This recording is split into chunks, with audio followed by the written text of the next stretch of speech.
আমার দাদু বলতেন যে একজন মানুষ সারাদিনে 2 লক্ষ কথা বলে।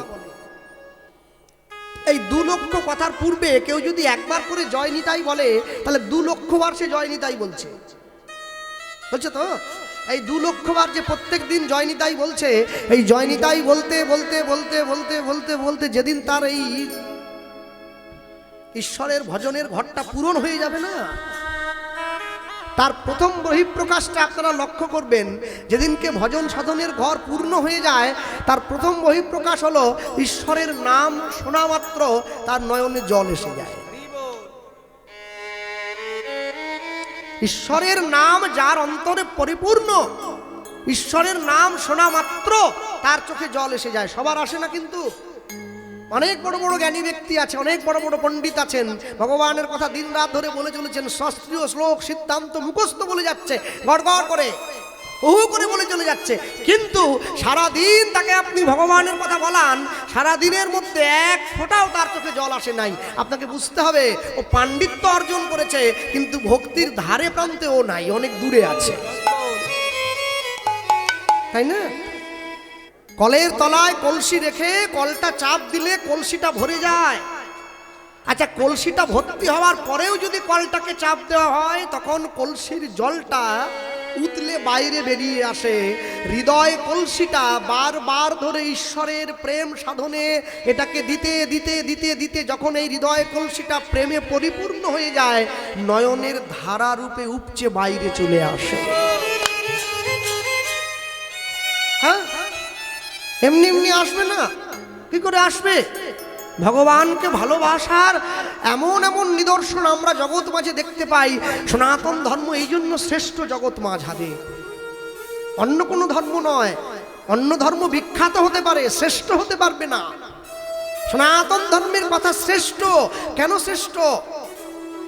ভগবান আমাকে মানুষে বলে, অনেক অনেক জায়গায় কীর্তনে গেলে, কদিন আগে মালদাতে গিয়েছিলাম, এক ভক্ত আমাকে প্রশ্ন করছে, বাবা ভগবান যতবার জন্ম নিয়েছে বারবার কেন ভারতবর্ষে জন্ম নিচ্ছে? ভগবান কি বিদেশে জন্ম নিতে পারতো না? আমেরিকা, লন্ডন, রাশিয়া, কত বিদেশি আছে, এতগুলো দেশ থাকতে বারবার ভারতবর্ষে কেন? এমনকি শুনছি কল্কি অবতার, সেও নাকি উড়িষ্যার সম্বলপুরে বিষ্ণুযশা ব্রাহ্মণের ঘরে কল্কি অবতার জন্ম নেবে। আচ্ছা বলুন, বিদেশের মানুষগুলো কি দোষ করেছে? ভগবান বারবার ভারতে জন্ম নেয় কেন? আমি বললাম, ভগবান বারবার ভারতে জন্ম নেয় কেন জানো? ভগবান একটা কারণের জন্য ভারতে জন্ম নেয়। কি বলছে? ভারতবর্ষের মানুষ হচ্ছে একমাত্র মানুষ যে নিজে খেয়ে এঁঠো ফলটা আমায় দেবে, যেটা জগতের কেউ দিতে পারবে না। হরি বল, হরি বল। ভারতের মানুষ হচ্ছে একমাত্র মানুষ যে মানুষ আমাকে বন্ধু বলে কাঁধে চড়িয়ে বেড়াবে। ভারতবর্ষের মা হচ্ছে একমাত্র মা যে মা আমাকে সন্তান জ্ঞানে কান ধরে উদুখোলের সঙ্গে কোমরটায় দড়ি দিয়ে বেঁধে রাখবে, ননি চুরি করে খেয়েছি বলে। এটা অন্য কোনো দেশের মানুষ পারবে না, তাই শুধু ভারতবর্ষেই আমি ছুটে আসি। ভগবান গীতায় নিজে মুখে স্বীকার করেছেন তো, অবজানন্তি মাং মূঢ়া মানসিং তনুয়াসিতং পরং ভাববজানন্তি মম ভূত মহেশ্বরম। বোকা মানুষগুলো আমাকে শুধুমাত্র মনুষ্য জ্ঞান ভাবে, যে আমি শুধু মানুষ। আমি মানুষ নই। মানুষের দেহ হলে তো লয় থাকবে, ক্ষয় থাকবে, বিনাশ থাকবে, জরা ব্যাধি থাকবে। আমার কি আছে? আমার তো নেই। সাধারণ মানুষ এইটুকু বোঝো না, কি করে বুঝবে? আর কবে বুঝবে? আজকে যে অযোধ্যায় রামের জন্মভূমি, যে অযোধ্যায় রাম জন্মভূমি প্রতিষ্ঠা হয়েছে, কি শব্দ হচ্ছে ভাই? দেখো তো,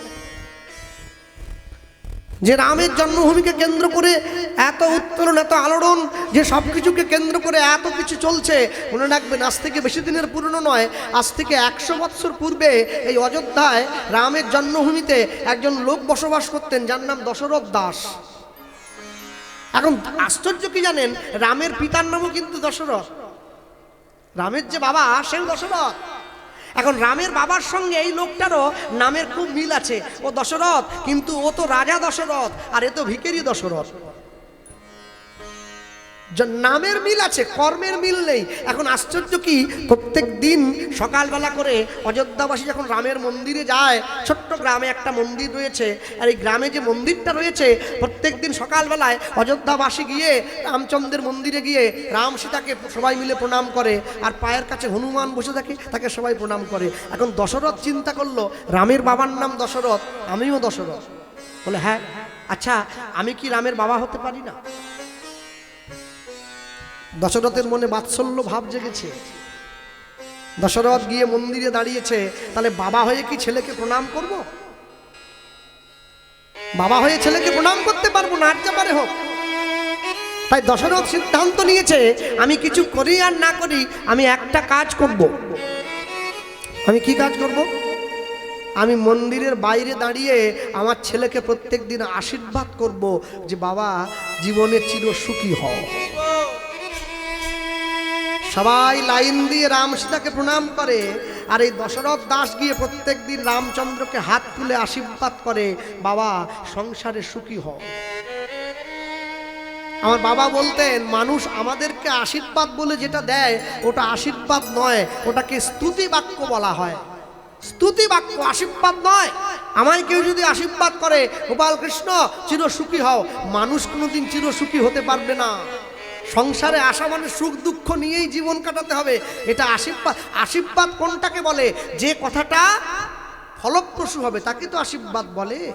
কিন্তু আপনি যদি ভগবানকে আশীর্বাদ করেন যে তুমি চির সুখী হও প্রভু, এই কথাটা ফলবে কেন? তার জীবনে দুঃখ নেই। দশরথ দাস প্রত্যেক দিন গিয়ে রামচন্দ্রের মাথায় হাত দিয়ে দূর থেকে আশীর্বাদ করে, বাবা রাম তুমি চির সুখী হও। একদিন, দুদিন, 3 দিন, 4 দিন, 5 দিন, 6 দিন করে আজকে 1 মাস হয়ে গেছে। একদিনকে ঘরের মধ্যে বসে রাত্রেবেলায় মনে মনে দশরথ দাস চিন্তা করছে, আচ্ছা আমি যে প্রত্যেক দিন রামকে আশীর্বাদ করতে যাই, তাহলে রাম যদি আমার ছেলে হয় তাহলে সীতা হবে আমার বৌমা, তাই তো নাকি? তো আমার ছেলে বৌমাকে নিয়ে এক ঘরে দাঁড়িয়ে আছে, আমি শ্বশুর হয়ে সবসময় বৌমার মুখের দিকে তাকাবো, এটা কেমন একটা মানে নিজেকে একটু লজ্জিত মনে হয় না?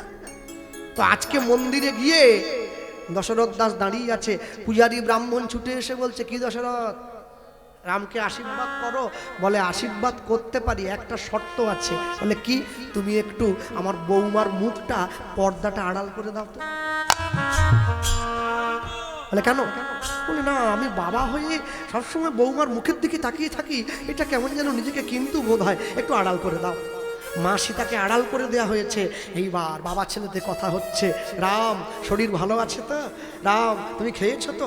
আর যত মানুষ সবাই ওকে পাগল ভাবছে। দশরথ পাগল হয়ে গেছে, পাগল হয়ে গেছে, রামকে আশীর্বাদ করছে। কেমন ছেলে? এখন 1 বছর পরে মন্দিরের পূজারি পরিবর্তন হয়ে গেছে। নতুন পূজারি তো আর জানে না যে দশরথ এলেই মা সীতার দিকে পর্দাটা বেশি করে টেনে দিতে হবে, ও তো জানতো না। আজকে যখন দশরথ এসে দাঁড়িয়েছে, যেই মা সীতার দিকে হাত বাড়িয়ে এমনি রামচন্দ্রের দিকে আশীর্বাদ করতে গেল, চোখটা তুলে তাকিয়ে চমকে উঠল। প্রত্যেক দিন যে মা সীতার দিকে পর্দাটা আড়াল করা থাকে, আজকে তো আড়াল করা নেই, মাথাটা নামিয়ে নিয়েছে। গোটা মন্দিরবাসী অবাক হয়ে গেল। মন্দিরের মানুষ তাকিয়ে দেখছে, পাথরের সিংহাসন থেকে পাথরের মা সীতা হাঁটতে হাঁটতে নেমে এসে মন্দিরের পর্দাটা নিজের থেকে আড়াল করে দিয়েছে। সকলের চমকে উঠছে যে দশরথের ভালোবাসা কত গভীর। পাথরের সীতা হেঁটে এসে পর্দা সরিয়ে দিচ্ছে, ওরে বাপরে। রাত্রিবেলা ঘরে গিয়ে দশরথের মনে অনুশোচনা হয়েছে, কাজটা ভালো করি নাই আমি। যত হলেও আমার বৌমা তো রাজার মেয়ে, রাজা জনকের কন্যা, তাই তো সে জানকী। তাই রাজার মেয়ে, সে কিনা আমার মতো চাষার জন্যে সিংহাসন থেকে নেমে আসবে? না না, এটা আমি ঠিক করিনি, আমি অন্যায় করেছি, আমি কালকে থেকে আর মন্দিরে যাব না। আচ্ছা, দশরথ তো গেল না, একটা কথা বলি, হরিদাস ঠাকুর বলেছিলেন না কাজী সাহেবকে, আমি নাম ছেড়ে দিলেও নাম কিন্তু আমাকে ছাড়ে না। কপালকুণ্ডলা উপন্যাসে বঙ্কিমচন্দ্র চট্টোপাধ্যায় ভবানী পাঠককে দিয়ে বলা করাচ্ছেন প্রফুল্লের সামনে দাঁড়িয়ে, আমি তোমার সঙ্গ না ছাড়িলে তুমি আমার সঙ্গ ছাড়িবে কি প্রকারে। দশরথ দাস মন্দিরে যায় নাই, কিন্তু মন্দিরের রামচন্দ্র রাতের অন্ধকারে দশরথের পাতার কুটিরের সামনে চলে এসে ডাকছে, বাবা কে? আমি রাম, দরজাটা খুলে বেরিয়ে এসছে। এ কি তুমি? কই, তুমি তো আমায় আশীর্বাদ করতে গেলে না আজকে। তুমি যদি না যাও বাবা, আমি কি আর থাকতে পারি? আমি তো তোমার কাছে এসেছি, মাথাটা নত করে দিয়েছে, আমায় একটু আশীর্বাদ করে দাও। দশরথ দাস বলছে, প্রভু জগতের মানুষকে তুমি সব কিছু দাও, আর তোমাকে আমি আশীর্বাদ দেব? বলে কেন নিতে এসছি জানো? তোমার কাছ থেকে নিয়ে আমি ঝুলিটা ভর্তি করে নেব, তারপরে সেই ঝুলির থেকে একটু করে বের করে সবাইকে দেব। যদি নিজের ভাণ্ডটা শূন্য থাকে আমি অপরকে কি করে দেব? তাই নিজের ভাণ্ডটা পরিপূর্ণ করবার জন্য আমি তোমার কাছে ছুটে এসেছি, আমায় আশীর্বাদ করো। দশরথ দাস রামচন্দ্রকে প্রাণ ভরে আশীর্বাদ করছে, রাম জীবনে সুখী হও বাবা। আশীর্বাদ করে দিয়ে দশরথ ঘরে ফিরে গিয়েছে। গ্রামের ছেলেরা সবাই মিলে ঠিক করছে, রামের জন্মদিনে যদি একটা রামায়ণ নাটক করি আমরা তাহলে কেমন হয়। এখন সব অভিনয়ের লোক পাওয়া গেছে, রামচন্দ্রের বাবার চরিত্র অভিনয় কে করবে সেই লোকটাকে খুঁজে পাওয়া যাচ্ছে না। বলে আচ্ছা আমাদের দশরথকে বললে হয় না? শুনেছি ও নাকি রামের সঙ্গে কথা টথা বলে। বলে ওকে ডেকে নিয়ে এসো, ওর নামটাও তো দশরথ। হ্যাঁ, সত্যি সত্যি রাম যখন বনে যাচ্ছে, অযোধ্যার রাজা দশরথ মূর্ছা গিয়েছে, রামকে বনে পাঠাতে হবে শুনে একবারে আমার ছেলেকে রাজা করতে হবে, মা এসে বর চাইছে, আর আরেকবারে তোমার ছেলেকে 14 বছরের জন্য বনবাসে পাঠিয়ে দিতে হবে। রাজা দশরথ মূর্ছা গেলেন সত্যি সত্যি রামায়ণে। আর এই নাটক রামায়ণে যখন দশরথকে রামকে বিদায় দিতে হচ্ছে, দশরথ অজ্ঞান হয়ে মঞ্চ থেকে মাটিতে পড়ে গিয়েছেন আছাড় খেয়ে। সবাই মিলে যখন ছুটে গিয়ে চোখে মুখে জল দিয়ে দশরথকে বুকে জড়িয়ে তুলে ধরেছে, সবাই মিলে তাকিয়ে দেখছে, সবাই ছুটে গিয়ে যাওয়ার অনেক আগেই দশরথের প্রাণটা ত্যাগ হয়ে গেছে। দশরথের আত্মাটা রামচন্দ্রের চরণে গিয়ে আশ্রয় পেয়েছে।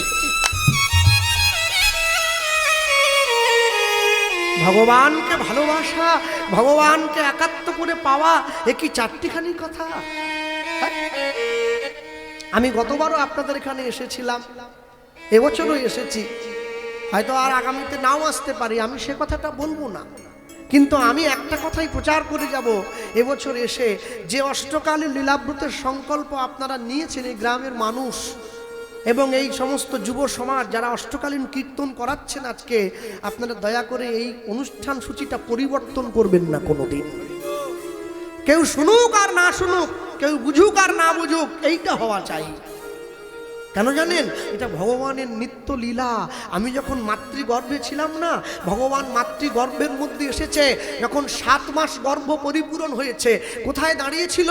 আমি যে জড়ো করেছিলাম উপরের দিকে পা দিয়ে, নিচের দিকে মাথা দিয়ে, ঊর্ধ্ব পদে হেডকুণ্ডে, এই জড়ো করে থাকা পায়ের উপরে ভগবান এসে দাঁড়িয়েছে বলে হিন্দু ধর্মের নিয়ম পায়ে হাত দিয়ে প্রণাম করা। মাতৃগর্ভের মধ্যে থেকে ভগবানের মধুর রূপ দর্শন করেছি। জন্মাবার পরে সেই রূপ, রস, গন্ধ, বর্ণের স্পর্শ আমি কতটুকু মানুষকে বিলোলাম, সেই শিক্ষাটাই জগজীবে প্রচার করে দেওয়ার নাম জগতের প্রথম লীলা রসোদ্গার। সকালবেলা শুরু হয়েছে, সংসারে এসে পড়েছি, ইন্দ্রিয়রূপী গরুগুলোকে সংসারে ছেড়ে দিয়েছি। আমার ইন্দ্রিয়গুলো সব কিছু চায়, ভালো খেতে চায়, ভালো ঘুমোতে চায়, ভালো পোশাক পরতে চায়, শুধু কৃষ্ণ নাম নিতে চায় না। বারবার ধরে ইন্দ্রিয়গুলোকে গুরু মন্ত্ররূপী বেদ দিয়ে শাসন করে করে গোবিন্দে উন্মুখ করাটাই হচ্ছে গমন গোষ্ঠ বা গোষ্ঠে গমন। গোষ্ঠে গমন করলাম কখন? যখন আমার জীবনের যৌবনকাল, মধ্যাহ্নকাল, আমার যৌবন সূর্য পূর্ব দিগন্তে উদিত হয়েছে, সূর্যের কিরণে পুরো জগৎটা আলো হয়ে গেছে। আমি আমার যৌবন বিকশিত করেছি, সংসারটা আলো করে দিয়েছি। সব কিছুর মধ্যে দিয়ে ঈশ্বরকে ভুলে গেলে চলবে না। তাই জন্য সূর্য পূজার ছলে কৃষ্ণ পূজা করতে হবে। আমার পূর্ববর্তী কীর্তনীয় প্রচার করলেন কানু পূজার ছলে ভানু পূজা। এরপর এই যে এখন শুনছেন বসে ফেরত গোষ্ঠ বা উত্তর গোষ্ঠ লীলা মাধুর্য। ফেরত মানে আমরা কোথার থেকে একটা এসেছি, আমাদের ফিরে চলে যেতে হবে। আর উত্তর গোষ্ঠ মানে আমাদের জীবনের একটা প্রশ্ন আছে, যে প্রশ্নের উত্তরটা খুঁজে বেড়াবার জন্য আমরা সব সময়ের জন্য ব্যস্ত। সেই প্রশ্নের উত্তর আমরা যার মধ্যে দিয়ে খুঁজে পাবো সেটাই তো উত্তর গোষ্ঠ। আর যেদিন আমাদের উত্তর গোষ্ঠ সম্পূর্ণ হবে, সেদিন ফিরে চলে যাওয়ার পথটা পরিষ্কার হবে। আমি ঘরের মধ্যে বসে নাম মালিকাটা হাতে ধরার সঙ্গে সঙ্গে শ্রী গোবিন্দের মধুর রূপমাধুর্য দর্শন করব। আমার পরেই তো পদ্ম পলাশ গাইবে রূপমাধুর্য। তোমার রূপ দেখার পরে আমার যখন অনুশোচনা হবে যে প্রভু আমি তাহলে জগৎ সংসারে কি করলাম, এই অনুশোচনাটা আমি যার কাছে সাধু সঙ্গ করে আমি যদি ব্যক্ত করতে পারি তবেই হবে আক্ষেপ। আক্ষেপ সম্পূর্ণ হওয়ার পর নয়নের জল দিয়ে যখন তুমি আমাকে হাত বাড়িয়ে ডাকবে, আমি সব সইতে পারি, শুধু নয়ন জলের বোঝা বইতে পারি না। আমি তোমাকে ভালো লাগার জন্য সেই সাজে সজ্জিত করে আমি তোমার উদ্দেশ্যে গমন করব, তখন হবে আমার অভিসার। আর অভিসার যদি সম্পূর্ণ হয় তবেই তো আমি দর্শন করব সেই মধুর রাস লীলা। নিতাই গৌর হরিবল। সব সময়ের জন্য মনে রাখবেন, পৃথিবীর মাটিতে দাঁড়িয়ে এই বৈচিত্র্যময় সংসার সারা জীবন ধরে শুধু আমি আমার আমার করলাম, কিন্তু একটা জিনিস ভুলে গিয়েছি, শুধু সবাই আমার, কিন্তু আমি কার? আমি কার? আর যেদিনকে আমার জয়নিতাই, যেদিনকে আমার দুটো চোখ বন্ধ হয়ে যাবে আমি দেখব আমার সামনে শুধু অন্ধকার। বৈষ্ণব মহাজন লিখছেন কত সুন্দর ভাষা, লক্ষ্য করে দেখুন কি লিখলেন। খেলো যে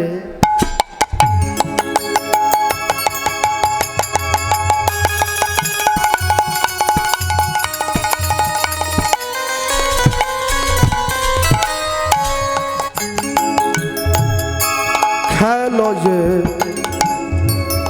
বিনোদ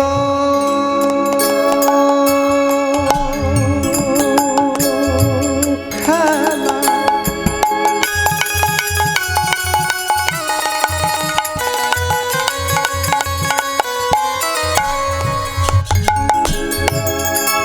আমার গোরা, আমার গোরা বনমালী,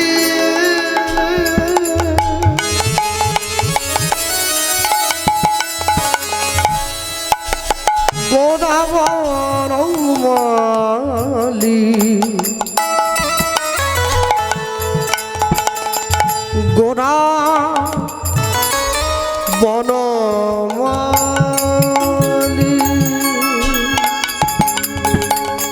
অগো খেলোকে জনিতাই, খেলোকে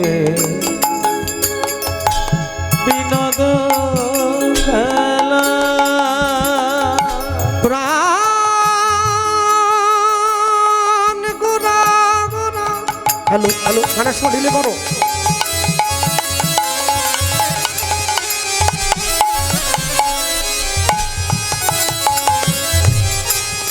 প্রাণ গোরা আমার, গোরা গোরা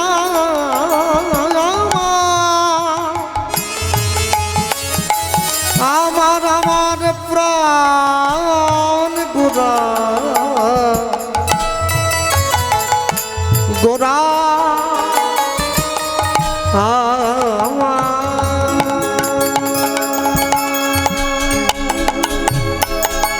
অগো খেলোকে ধ্বনি বিনোদ খেলা।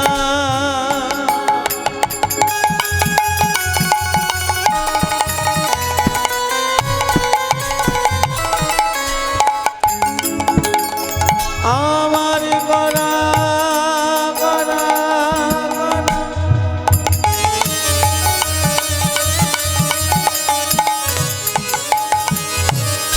গোরা বনমালী,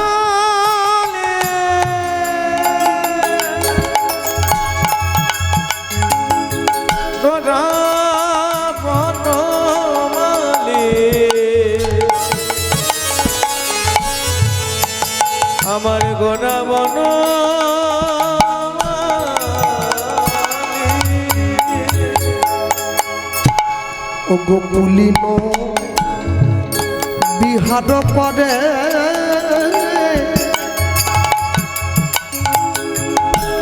ভকত মণ্ডলী গোকুলিন বিহার করে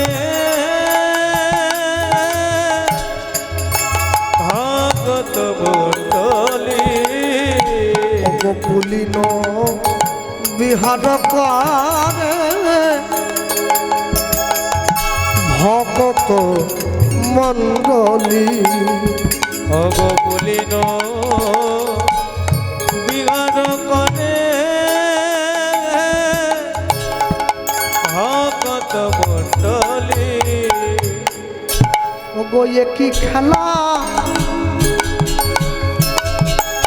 একই খেলা বলি কি খেলা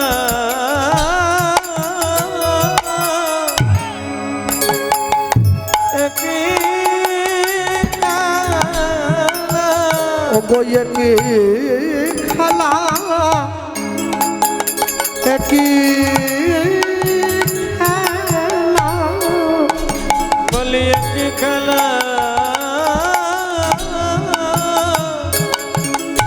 একই খেলা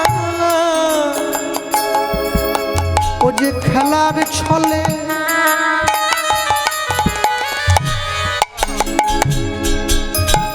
হরি বলা বলি কি খেলা একই খেলা ও যে খেলার ছলে হরি বলা বলি কি খেলা একই খেলা এই জগতে কোনো খেলা হলে খেলতে খেলতে যে পড়ে যায় বলে তুমি বাইরে যাও কি বাইরে যাও হাডুডু কাবাডি খেলতে গিয়ে যে পড়ে যায় সে বাদ আউট হয়ে গেল তাই তো কিন্তু মহাপ্রভু যে খেলাটা খেলছে এই খেলায় বলি যে বা পড়ে তারাই যেতে নেরডমে তারাই যেতে যে বা সাধু গুরু বৈষ্ণব চরণে পড়ে তারাই যেতে নিতাই বলি জনাই পড়ে তারাই যেতে যে বায়াকে অপরে চরণে পড়ে বলি জনাই পড়ে তারাই যেতে বলি সাধু গুরু বৈষ্ণব চরণে যারাই পড়ে জনাই পড়ে শুধু নয়ন জলে ভেসে ভেসে বলি জনাই পড়ে তারাই যেতে বলি হা গৌর কৃপা করো বলে বলি জনাই পড়ে তারাই যেতে আমায় রেখো তোমার চরণ তলে তারাই পড়ে তারাই যেতে ও গয়ে জন্মে নয় প্রতি জন্মে জন্মে তারাই পড়ে তারাই যেতে ও গো গৌর তোমার হলাম বলে তারাই পড়ে তারাই যেতে ও গো কে জন্মে নয় জন্মে জন্মে তারাই পড়ে তারাই যেতে আমায় চরণ তলে আশ্রয় দিও তারাই পড়ে তারাই যেতে ও গো অন্তিম কালে ঠাঁই দিও তারাই পড়ে তারাই যেতে আমায় চরণ ছাড়া করো না গো তাই গৌর হরি বল তারাই পড়ে তারাই যেতে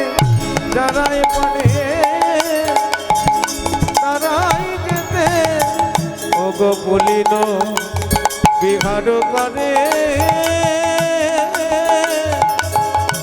ভকত মণ্ডলী ও গো কুলিন বিহার করে ভকত মণ্ডলী।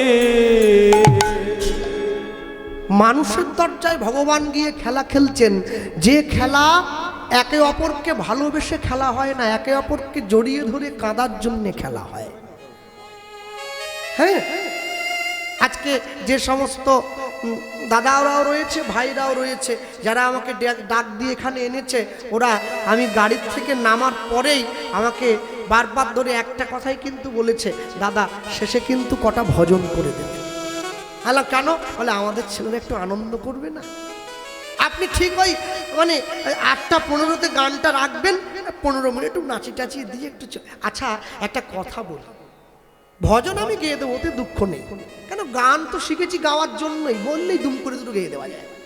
আশ্চর্য কি জানেন, এই আমি যখন নদিয়ার দিকে গেলাম, প্রথম যেদিন কীর্তন করতে গিয়েছিলাম, একটু পরে, হ্যাঁ, আমি যখন নবদ্বীপে কীর্তন করতে প্রথম গিয়েছিলাম জীবনে, আমি তো নবদ্বীপের নিয়ম জানতাম না।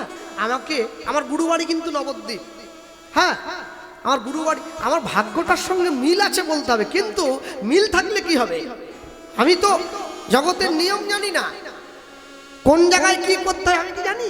আমি প্রথম গিয়েছি এলাকায়, আমি তো চিনি না, গুরুবাড়ি নবদ্বীপ, আমি নবদ্বীপে গেলাম। আমি নবদ্বীপ যখন গিয়েছি, যারা ইয়ং ছেলে মেয়েরা রয়েছে না, আমি গাড়ির থেকে নামার পরে সঙ্গে সঙ্গে কতকগুলো ছেলে মেয়ে কাছে এসে বলছে, শুনুন কৃষ্ণবাবু, অনেক আশা করে আপনাকে আনা হয়েছে। আমি বললাম বলুন কি করতে হবে? বলে কিছু করার দরকার নেই, এমন একটা কিছু করবেন যেন প্রাণ ভরে আমরা একটু কেঁদে নিতে পারি।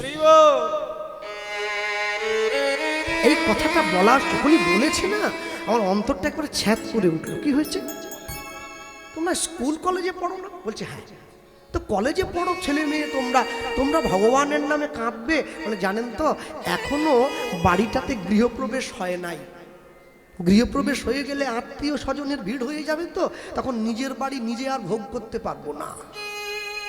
আমি বলছি কোন বাড়ির কথা বলছো? বলে এই বাড়িটার কথা বলছি, এটা এখনো নিজের আছে, এখনো বিয়ে হয় নাই, সংসারে ঢুকি নাই, এখন বিয়ে হয়ে সংসারে ঢুকে যাব না, আত্মীয় স্বজন, স্বামী স্ত্রী, দেওর ননদ ভাসুর, তখন তো সারা জীবন ওদের জন্য কাঁদতে হবে, নিজের জন্য কাঁদার এই তো সুযোগ। এখন থেকে জমা করে দেব ঈশ্বরের চরণে, আর জমা করতে করতে যেদিন আমার ভাণ্ডটা পূরণ হবে না, আমি মৃত্যুর আগে যদি নাও চাই, আমার মুখ দিয়ে এমনি হরিনাম মহামন্ত্র হরি বল হরি বল, নিতাই গৌর প্রেমানন্দ হরি বল। সব সময়ের জন্য মনে রাখবেন, 24 ঘন্টার সময়ের মধ্যে 24টা সেকেন্ড যদি অন্তত তার চরণে দিতে পারেন, দেখবেন এই 24টা সেকেন্ডের মধ্যে তার চরণতলে দেওয়া মাত্র আপনার নয়ন থেকে জল বেরিয়ে আসবে। বিশ্বকবি রবীন্দ্রনাথ ঠাকুরও শুনেছেন বৈষ্ণবের মুখে, তিনি জানতেন আমাকেও চলে যেতে হবে। মানুষ যখন মরে যায়, তাকে উত্তর দিকে মাথা করে শুইয়ে দেওয়া হয়। কেন? পূর্ব দিকে নয় কেন, পশ্চিম দিকে নয় কেন, উত্তর দিকে মাথা করে শুইয়েছে কেন? সনাতন গোস্বামী মহাপ্রভুকে প্রশ্ন করলেন, প্রভু কে আমি, কেন মোরে, যারে তাপত্রয় ইহানা জানি জীবের কইছে হিত হয়। আমি কে, কোথার থেকে এলাম, কেন এই সংসার তিতাব জ্বালায় আমি জ্বলছি? উত্তরে মহাপ্রভু বললেন, জীব নিত্য কৃষ্ণ দাস ইহা ভুলি গেল, মায়া পিশাচি জীবের গলেতে বান্ধিল। তুমি কৃষ্ণের দাস হতে পারো নাই, উত্তর দিকে মাথা রেখে তোমায় চলে যেতে হচ্ছে। তুমি প্রশ্ন খুঁজেছ, উত্তর খোঁজো নাই, আর উত্তর খুঁজতে খুঁজতে তুমি ব্যর্থ হয়ে পড়লে জীবনে, তাই তুমি চলে যাচ্ছ। বিশ্বকবি রবি ঠাকুরের বিখ্যাত গান আছে, হ্যাঁ, ভগবানকে বলছেন, প্রভু জগতের যত খেলা, সব খেলা তো ফুটবল নিয়ে হয়, কোনোটা ক্রিকেট নিয়ে হয়, কোনোটা হকি নিয়ে হয়, কোনোটা ভলিবল নিয়ে হয়, কোনোটা বেসবল নিয়ে হয়, কোনোটা টেনিস বল নিয়ে হয়, কিন্তু তোমার সঙ্গে যে খেলা জগৎজীব খেলে, সেই খেলাটা তো আলাদা। হ্যাঁ, লিখতে গিয়ে লিখেছিলেন না বিশ্ববিখ্যাত সেই গান। কি গান? রবীন্দ্রনাথ ঠাকুর ভগবানের চরণটা জড়িয়ে ধরেছেন, ধরে লিখছেন, আহা তোমার সঙ্গে কি খেলা, আহা তোমার সঙ্গে প্রাণে খেলা। তোমার সঙ্গে যে খেলাটা আমার হয় ওটা প্রাণ নিয়ে খেলা, কোনো বল নিয়ে খেলা নয়।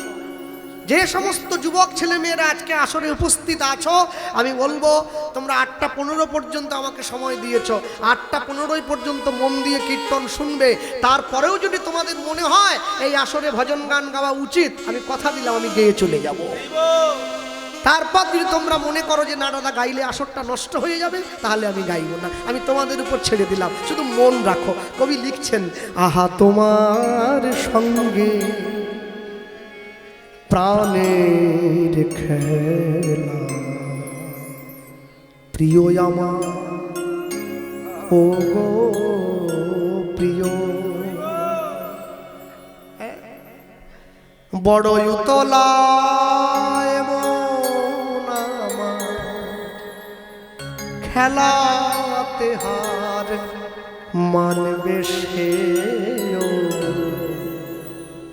আমি জানি আমি হেরে যাব, তোমার সঙ্গে আমি জিততে পারবো না। যেদিন মৃত্যু এসে আমার সম্মুখে দাঁড়াবে, পৃথিবীর কোনো শক্তি নেই আমাকে জিততে সাহায্য করে, আমাকে চলে যেতেই হবে। আমি কিচ্ছু সঙ্গে নিয়ে যেতে পারবো না, আমি জিততে পারবো না। সুতরাং জিত তোমার হবে। আচ্ছা প্রভু, আমি যদি কাপুরুষের মতো না হেরে গিয়ে যদি বীরের মতো মাথা নত করি তোমার সামনে, তুমি আমাকে নিয়ে যাও।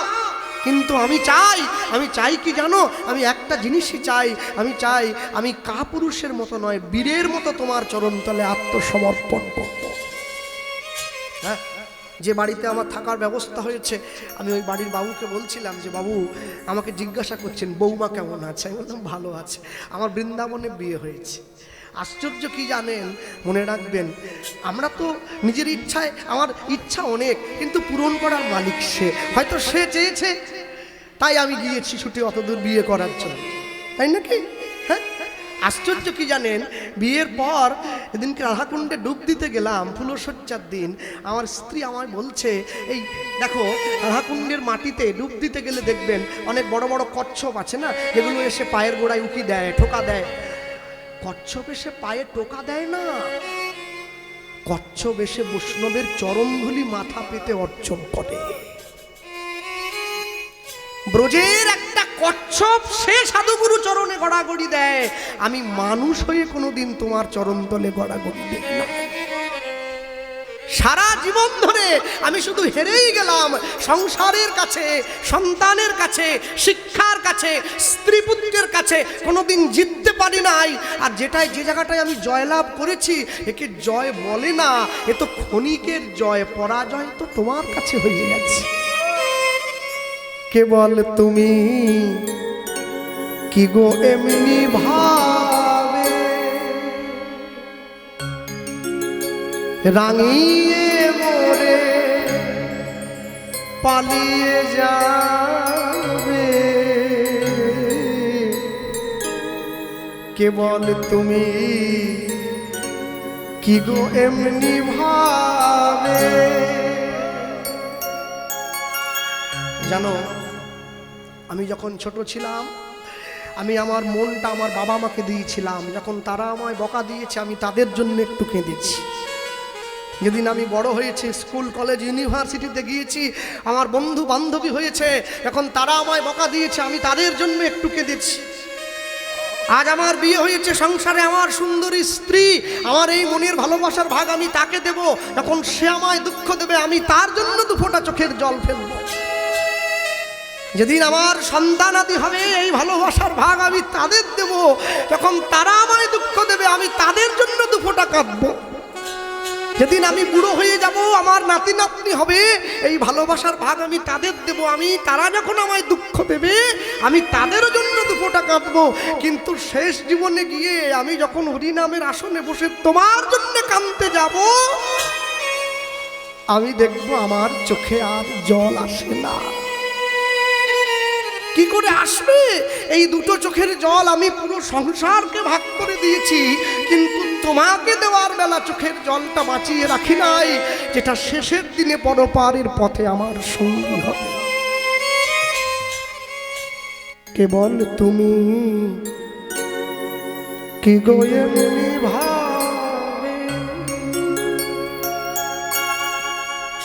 আমাকে তো এতগুলো কথা বলে তারপরে কাঁদতে হচ্ছে, আমার স্ত্রীকে এতগুলো কথা বলতে হয় না, গৌর বলার সঙ্গে সঙ্গে ওর চোখ দুটো ভিজে যায়। একে প্রেম বলে, এটাকে প্রেম বলে না, তো জোর করে আনা হয়।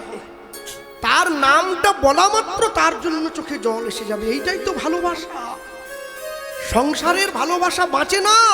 যে সংসারকে এত কষ্ট করলে ভালোবাসলেন, যে ছেলেটি প্রথম তোমায় ডেকেছিল পিতা, সেই ছেলেটি শ্মশান ঘাটে জ্বালবে তোমার চিতা, পুড়বে তোমার সাধের দেহ কর্মরবে পড়ে যাবে যেদিন শ্মশান ঘাটে বাঁশের দোলায় চড়ে। কেবল তুমি কি গো এমনি ভাবে রাঙিয়ে মোরে পালিয়ে যাবে, ওই হৃদি কমলের রাঙা রেণু আমার প্রাণ বক্ষে নিও। আহা তোমার সঙ্গে প্রাণে খেলা।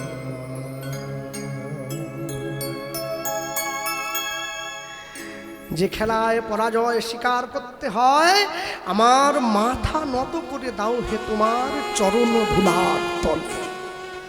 যে মন্দিরে তুমি বসে আছো, যদি সেই মন্দিরে গিয়ে আমার মাথা নত না হয়, যদি সাধুগুরু বৈষ্ণবের অঙ্গের কাছে গিয়ে আমার মাথা নত না হয়, তাহলে কবে হবে? কবে হবে? আমাদেরও বেলা গড়ে যায়, মহাপ্রভুরও বেলা গড়ে গিয়েছে। আমাদের আয়ুরূপী সূর্য পূর্ব দিগন্ত থেকে পশ্চিমে ঢলে পড়েছে, আমার যাওয়ার সময় নিকটে এসেছে। আর ওই দিকে তাকিয়ে দেখো, মহাপ্রভু খেলতে খেলতে মহাপ্রভুরও বেলা গড়ে গেল। চারদিকে সকল সখাদেরকে ডাক দিয়েছে। হ্যাঁ, শ্রী অদ্বৈত নিত্যানন্দ শ্রীবাস গদাধর সবাইকে ডেকে বলছে, বেলা তো গড়ে গেল শ্রীবাস, এবারে ঘরে যেতে হবে না? আমাদেরও তো বেলা গড়ে যাচ্ছে, এবারে তো ভজনের পথে যেতে হয়, আর দেরি করে কি হবে? হ্যাঁ, সবাইকে ডাক দিয়েছে, সবাইকে ডাক দিয়ে একসঙ্গে করে ঘরে ফিরে যাচ্ছে। বেলি অবসান দেখি গৃহেতে চলি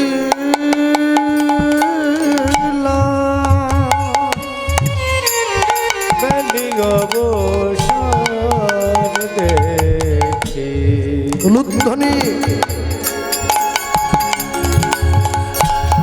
আমার গৃহেতে চলে বেলি অবসান দেখি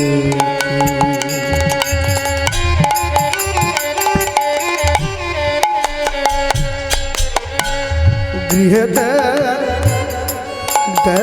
চলে বেলি অবসান দেখি আমার গৃহেতে চলিলা। ও গো জননী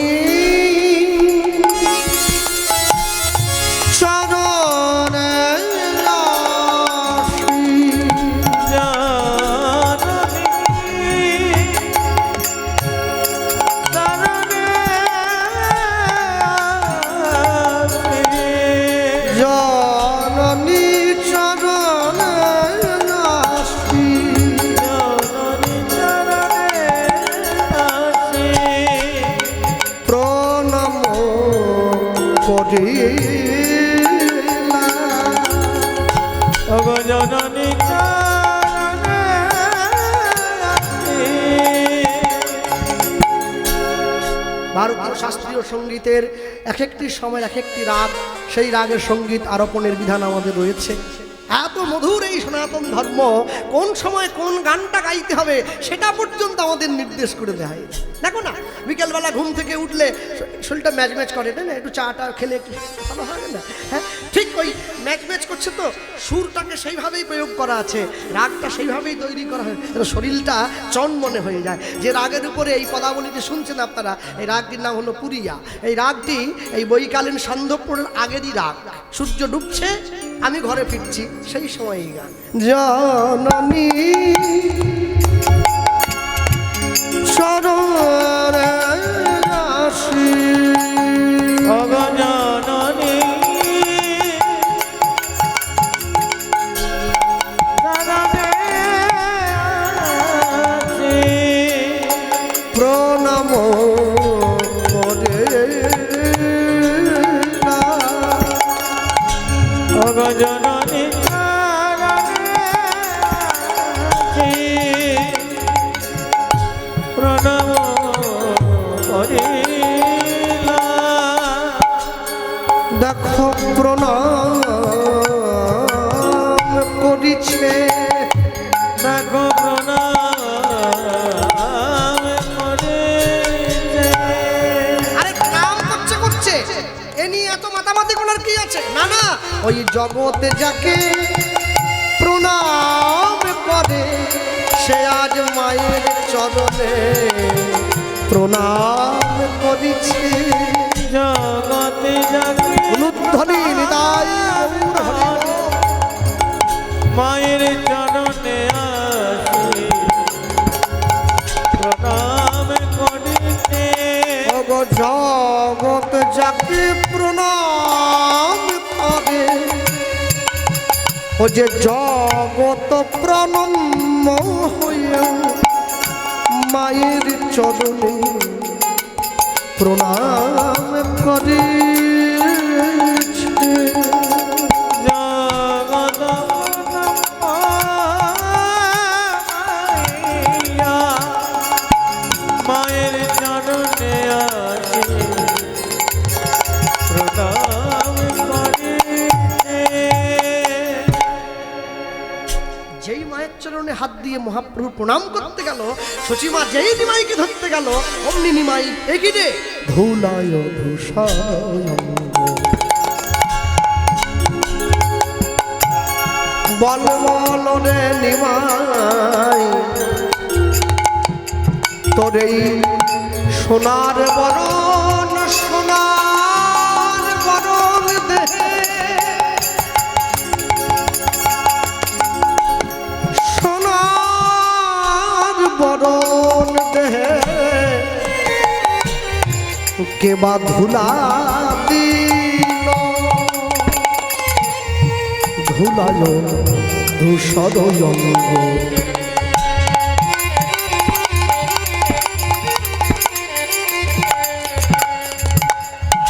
গদ গদ ভাস ধুলায় ধূসর অঙ্গ, গদ গদ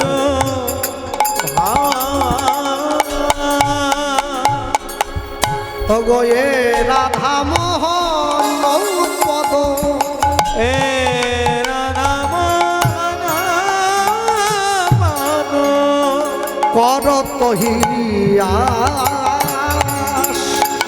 এ রাধা মোহন পদ, ওই চরণ ধুলা আমার দিও, ওই চরণের ধুলা আমায় দিও। মহাপ্রভু যে ধুলায় তুমি জগৎ জীবে মাতাইলে, ওই চরণের ধুলা বলি আমায় দিও। তুমি যেই ধুলা দিয়া জগৎ ভরাইলে, ওই চরণের ধুলা আমায় দিও। বলি তোমার চরণ ছাড়া পর